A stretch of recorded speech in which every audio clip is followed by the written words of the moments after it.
Hi అండి, ఈరోజు మా పిల్లల కోసం వేరుశనగల నువ్వుల లడ్డూలు చేశానండి. ఎలా చేస్తానో మీరు చూసేయండి.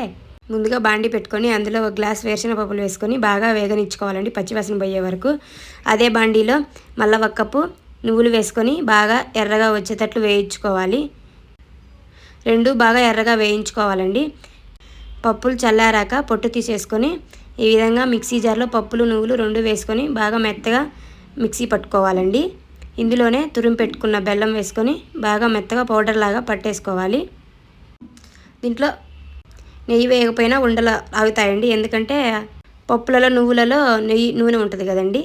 నేను కొంచెం హెల్దీ కోసం ఇంకా పిల్లల కోసం కాబట్టి నెయ్యి వేసి కొంచెం కొంచెం కలుపుకుంటూ ఇలా చిన్న రౌండ్లు చేసుకున్నానండి. ఈ విధంగా ముద్దలైతే అయినాయి. ఖర్చు తక్కువ, ఆరోగ్యం ఎక్కువ నువ్వుల పల్లి లడ్డు.